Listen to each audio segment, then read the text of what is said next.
Dialysis নিয়ে তখন আমি বেশ অসুস্থ হয়ে পড়েছিলাম। তো তখন আমার উপায় ছিল না, আমার শরীরটা খুব খারাপ লাগছিল। আজ বেশ কিছু বন্ধুদের জন্য বেশ কিছু মেসেজ আসে, পুরো ব্লগটা দেখতে থাকো, মেসেজগুলো তোমাদের জন্য রইল। শুভ সকাল বন্ধুরা, মৌসুমি লাইফস্টাইলে আরও একটি ব্লগে তোমাদের স্বাগত। আর বুঝতেই পারছো আমিও রয়েছি হসপিটালে, কারণ আজকে শনিবার, আমার ডায়ালিসিসের দিন। তবে আজ আসতে বেশ বেলা হয়ে গেছে, দেখো 6:15 বাজে, আমি এখনও নিচে বসে আছি। তো ডায়ালিসিস নিয়ে তো বাড়ি চলে এসেছি। ভাবলাম কদিন ধরে তো তোমাদের সাথে ডেলি ব্লগ শেয়ার করতে পারছি না, তো ভাবলাম আজকে চলো ডেলি ব্লগ শেয়ার করি। সেই জন্য সকাল থেকে উঠে খুব ছোটো ছোটো করে, হয়তো ভিডিওটা খুব ছোট হবে, সকালবেলাতেই বলে রাখলাম, কিন্তু তবুও চেষ্টা করব। আর ডেলি ব্লগ শেয়ার করার আরও একটা কারণ, আজকে বাড়িতে একটা খুব সুন্দর জিনিস বসবে, সেটা অবশ্যই আমার সব কিছু তো আমার বন্ধুদের সাথে শেয়ার না করলে হয় না, তাই আমি চাই তোমাদের সাথে সেটা শেয়ার করতে।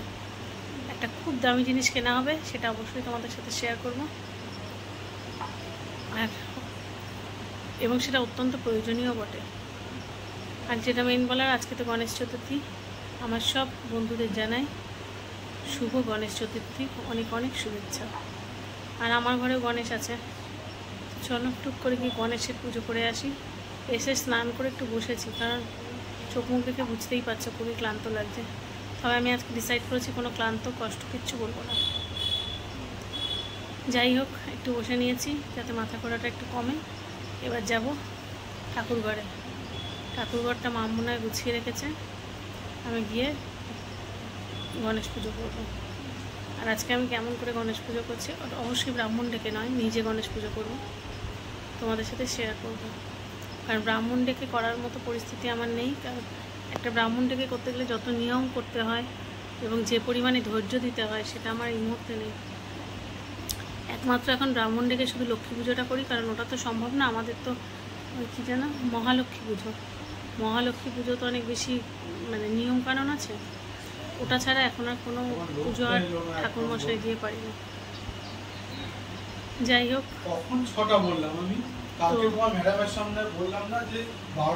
এটাই, চলো আমি ছাদে যাই, গিয়ে পুজোটা করি, তোমাদের সাথে নিয়ে যাবো। দেখো আজ আমার গাছের এই এক থালা ফুল হয়েছে, সবই কিন্তু গাছের ফুল, শুধু একটা পদ্ম কিনে এনেছে তোমাদের দাদা। আর তোমরা তো জানো আমার দুটো গণেশ, কারণ একটা তো সে আমার ঘরের, এই সাদা গণেশটা আমার ঘরের ঠাকুর, আর ওই ছোট্ট গণেশটা যখন মামের ওই ট্রেনিংটা কমপ্লিট করে মাম যখন ব্যবসার জন্য শুরু করলো, তখন এই ছোট্ট গণেশটা মামের ব্যবসার গণেশ। তো যাই হোক, দুটো গণেশ যখন আছে ঘরে, নিশ্চয়ই পুজো দিতে হবে। আর একটু হলুদ বেটে নিয়েছি, হলুদ আর চাল গণেশের কপালে তিলক দিচ্ছিলাম। প্রথমে একটু সাজিয়ে গুছিয়ে নিই। এই যে, আর মালা নিয়ে এসেছে, গণেশ নাকি জবার মালা পছন্দ করে, তো জবার মালা নিয়ে এসেছে। আর ওপরে আমার দুব্ব ছিল, সেই দুব্ব 21টা করে গোছা করে জবার মালায় একসাথে গেঁথে দিয়েছি। আর এই যে ঘরের ঠাকুরও সব পুজো দিয়ে নিয়েছি একসাথে। পুজো করার সময় আর ভিডিও করতে পারিনি, কারণ তোমাদের যে, আর এই যে পদ্মটা, এটা দাদা কিনে এনেছে। তো এই, আর ওই 20 ছোট ছোট মালা কিনে এনেছে। আর যেগুলো দুব্ব আমি উপর থেকে দিয়েছি, কারণ আমার না একটু কেমন লাগে বাজারের যে দুব্বগুলো রাস্তার কোন নোংরা থেকে তুলে আনে। তোমরা তো জানো আমার ছাদে একটা টবে দুব্ব করা আছে। তো এই আমি আমার মতো ছোট্ট করে পুজো দেওয়ার চেষ্টা করেছি, কেমন লাগলো জানিও। এবার এতটাই তারপরে শরীর খারাপ হয়ে গেছিলো, আমি যে তোমাদেরকে আবার ভিডিও করে কিছু দেখাবো, কারণ ডায়ালিসিস নিয়ে এসে শরীরটা এত কষ্ট লাগছিল যে আমি পারছিলাম না মানে বসে থাকতে। আমি কি শুয়ে পড়েছিলাম। এই ভিডিওগুলো তোমাদের দাদা করেছে, যে দুপুরবেলা আমি বলছিলাম না একটা দামি জিনিস আসবে বাড়িতে, এই সেই দামি জিনিস। ইন্টারনেট কানেকশান তো আমাদের ছিল না, আমাদের যেহেতু 5G ফোন তিনজনেরই, তো ওখানে আনলিমিটেড নেট পাওয়া যায়, সেই জন্য আর দরকার হতো না। কিন্তু ভাবলাম যে আমাদের যেহেতু মানে এখন ইন্টারনেটের কাজটাই বেশি, কারণ তোমাদের দাদা আর কি বেশি ওয়ার্ক ফ্রম হোম করে, তো ল্যাপটপের কাজ থাকে প্রচুর। এবার এখন ফোনের যুগে প্রচুর ফোনও লাগে, সব কিছু মিলিয়ে ইন্টারনেট কানেকশানটা প্রয়োজন। আর এতে কি হচ্ছে, আলাদা করে কেবল কানেকশানটাও লাগবে না। এত কিছু ভাবনা চিন্তা করে আমরা মানে নতুন করে জিও ফাইবারে কানেকশানটা নিলাম। দেখা যাক, সঙ্গে একটা অবশ্য দিয়েছে, ল্যান্ডফোন কানেকশান নতুন দিয়েছে এরা। হ্যাঁ, ওই এর মধ্যেই এটা, ওই প্যাকেজের মধ্যেই এটা রয়েছে, যে একটা ল্যান্ডফোন কানেকশান, টিভি আর আনলিমিটেড নেট তো আছেই। তো এই কেমন লাগলো তোমরা কিন্তু কমেন্টস করে জানিও। আমার অনেক দিনের ইচ্ছা ছিল, কিন্তু ইচ্ছাটা পূরণ হয়নি, এত দিনে হলো। তো যাই হোক, এইভাবে একটু একটু করে ইচ্ছাটা পূরণ হচ্ছে, চেষ্টা করছি। যাই হোক, তোমরা পাশে থেকে। তো তেমন ক্যামেরার সামনে আসতে পারিনি, তোমরা বুঝতেই পারছো শরীরটা সাথ দিচ্ছে না। যাই হোক, তবুও চেষ্টা করছি রোজকার ব্লগিং শেয়ার করার। এইভাবে আর কতদিন। এখন এই কটা 7:30 পৌনে 8টা মতো বাজে। সন্ধ্যাবেলা একটু শুকনো মুড়ি আর চা খেলাম দুজনে মিলে। আর মিঠিকে ওর বাবা একটু চিপস এনে দিল, তাই খেলো। মিঠি আঁকার ক্লাসে গেছিল, ফেরার সময় চিপস নিয়ে এলো। রাত্রেবেলা যে ভাত রান্না করবো ক্ষমতা নেই। দুপুরে তোমাদের দাদা মাছের ঝোল আর আলু সেদ্ধ রান্না করেছিল, তাই খেয়েছি। এবার রাত্রে তো কিছু করতে হবে, রাত্রে খাবার নেই, একবেলার মতো রান্না হয়েছিল। কি করব, বাচ্চাদের জন্য একটু পাস্তা বসালাম, দাঁড়াও দেখাই। মিঠিকে বললাম চাউমিন খাবি, পাস্তা খাবি না ম্যাগি খাবি, রাত্রে আমি ভাত করতে পারছি না। তো বললো ওরা হোয়াইট সস পাস্তাটা খুব ভালো খায়, বললো মা একটু হোয়াইট সস পাস্তা করে দাও। তাই করে দিই, যেটাই কষ্ট কম হবে সেটাই করবো চটপট। তো এটাই। আর তোমাদের সাথে তো শেয়ার করলাম আজকে কি আমাদের নতুন জিনিস এসছে। চলো একটু সেদ্ধ হোক, আমি গিয়ে একটু বসে নিই, তারপর আবার আসি। টানা দাঁড়াতে পারছি না 2 মিনিটও। তো রাত্রেবেলা কি রান্না করেছি, রান্না হয়ে গেছে, তোমাদের সাথে শেয়ার করি। চলো, এখানে একটু পাস্তা করেছি। পাস্তা যেহেতু অল্প ছিল, তাই এখানে অল্প হয়েছে। আর এটা যেহেতু হবে না সবার, এখানে একটু চাউমিন করেছি।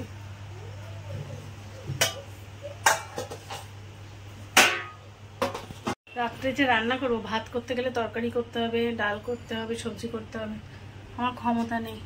অনেকগুলো দিন বাদে রান্নাঘরে ঢুকেছি, এবার ওদের উপর আর কত প্রেশার দেবো। তো ভাবলাম রান্নাঘর ঠিক আছে, যা আছে রাত্রিটুকু তো চলুক, তারপরে দেখবো। চলো বাচ্চাদের খেতে দিয়ে নি। খাওয়া দাওয়া তো হয়ে গেল।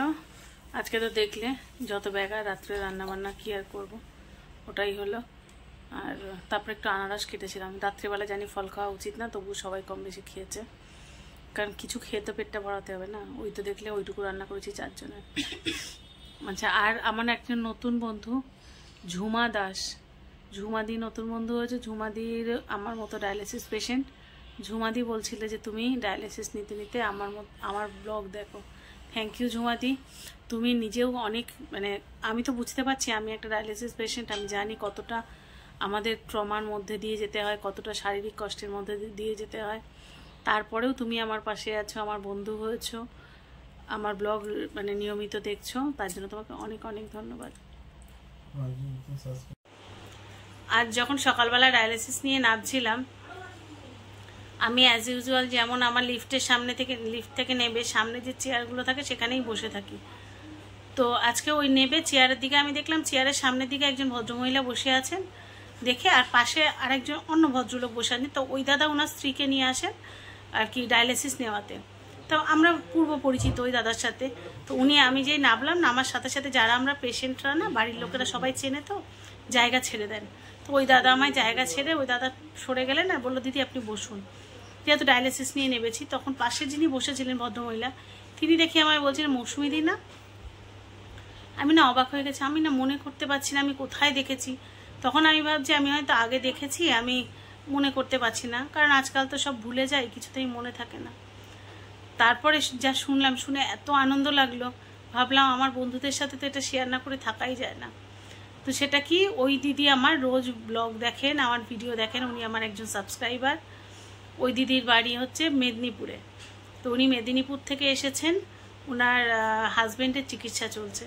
শুনে আমার খারাপ লাগলো, কারণ ওই দাদা 1.5 বছর ধরে ক্রিয়েটিনিন পেশেন্ট, কিন্তু গত মাস অবধি ওনার ক্রিয়েটিনিন ঠিকঠাক ছিল। এই মাসে হঠাৎ বেড়ে 12 হয়ে গেছে। তো ওই দাদার কালকে চ্যানেল হয়েছে, বলল কালকে চ্যানেল হয়েছে, উনি ভর্তি আছেন। আর আবার কালকে ফিস্চুলা হবে, তারপরে মনে হয় ওনার ডিসচার্জ হবে।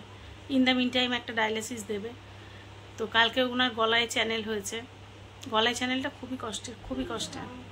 যাই হোক, কিন্তু যখন আর কি হঠাৎ করে দিতে হয় না, তখন ওই গলায় বা পাম্প ক্যাচ ছাড়া, মানে একদিনে ডায়ালিসিস দেওয়া শুরু করতে গেলে ওই চ্যানেল ছাড়া গতি নেই।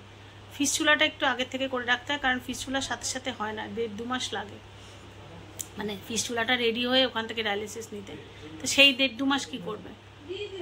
তো যাই হোক, এখন এই যে একটু একটু করে আমার এতগুলো বন্ধু বাড়ছে, তারা রাস্তায় আমায় বুঝতে পারছে, চিনতে পারছে, পরিচয় করতে পারছি, তাদের সঙ্গে সামনাসামনি কথা বলতে পারছি, এটা যে কত বড় ভালো লাগা তোমাদের কাছে আমি কি বলবো, ভীষণ ভালো লাগছে। তো তখন আমি অনেক কিছু বলতে পারিনি, কারণ ডায়ালিসিস নিয়ে তখন আমি বেশ অসুস্থ হয়ে পড়েছিলাম। তো তখন আমার উপায় ছিল না, আমার শরীরটা খুব খারাপ লাগছিল, বাধ্য হয়ে আমি তবে হ্যাঁ ডেফিনেটলি কথা বলেছি, কিন্তু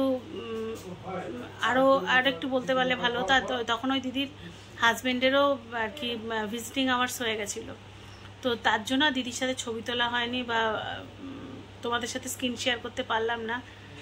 তো অন ক্যামেরায় আমি দাদার সুস্থতা কামনা করছি। দিদি খুব তাড়াতাড়ি দাদা ভালো হয়ে উঠুক, সুস্থ থাকুক, এটাই বলার। আর হ্যাঁ, আপনি যেখানে সত্যি ট্রিটমেন্ট করাচ্ছেন ওই স্যার ভীষণ ভালো, কারণ আমি পেশেন্ট, তো আমি স্যারকে জানি, বুঝি, ভীষণ ভালো।